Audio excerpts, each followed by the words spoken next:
Hello বন্ধুরা, 12 মিশাল YouTube চ্যানেলে দেখছেন। আজকে আমি রান্না করব ঝুরা আলু ভাজা।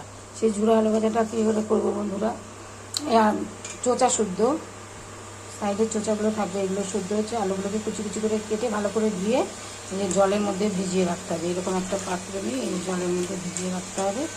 এটা অনেকক্ষণ ধরে যাতে ভেজে, এইভাবে ভিজিয়ে রাখতে হবে। ভেজানো হয়ে গেল, তার কিছুক্ষণ পর হচ্ছে কড়াই বসিয়ে দিয়েছি বন্ধুরা। কড়াই গরম হয়ে গেলে একটু বেশি করে তেল দেবেন। বেশি করে একটু তেল দিয়ে তারপরে হচ্ছে আলুগুলো দিয়ে দেবো।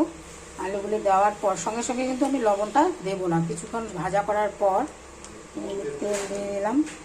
কিছুক্ষণ ভাজা করার পর তারপরে আমি লবণ আর হচ্ছে হলুদটা দেবো। তাহলে কি হবে, আলুটা হচ্ছে ঝুরঝুরা হবে, তা না হলে কিন্তু নেতা নেতা হয়ে যাবে। ঠিক আছে, তেল মোটামুটি গরম হয়ে গেছে। এখন হচ্ছে এটাকে ঝরিয়ে নেব, জল ঝরিয়ে নেব।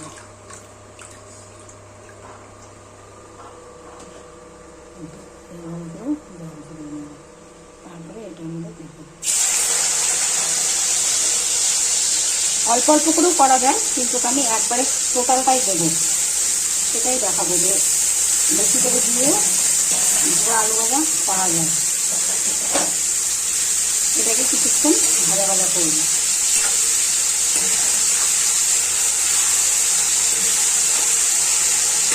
এটা খুব ভাজা হোক ততক্ষণ, তারপরে ফিরে আসছি। এই যে বন্ধুরা, এরকম হালকা এরকম ভাজা হবে। তারপরে দেবো হচ্ছে লবণ, তারপরে দেবো হলুদ দিয়ে এটাকে নাড়াচাড়া করব। এই যে বন্ধুরা, আমার ঝুরঝুরা আলু ভাজা হয়ে গেলে, এটা ঝাল ঝাল লবণ লবণ সব কিছুর সঙ্গে খেতে পারবেন। ডাল ভাতের সাথে খেতে পারবেন, মুড়ি দিয়ে মেখে খেতে পারবেন, কোটার মধ্যে ভরে রেখে দিলে অনেক দিন যাবে। তবে এটা কিন্তু বানানোর হচ্ছে পদ্ধতিটা, গ্যাসটা কিন্তু সবসময় একটু জোরে থাকবে, ধিমা আছে কিন্তু, হলে পরে সবগুলো নেতিয়ে এবং গলে যাবে। হয়ে গেলে এখন এটা আমি ঝাঁঝরা দিয়ে উঠিয়ে নেব। আমি তেলটা থাকবে, গ্যাসটা আমি বন্ধ করে দিলাম।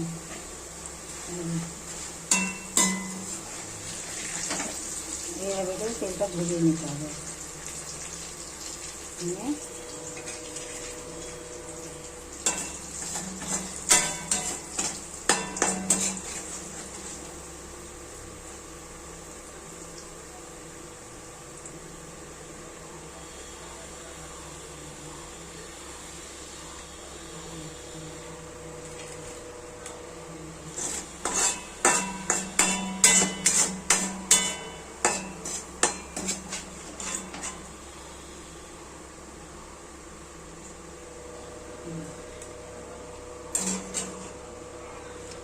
পুরো ঝরঝরে,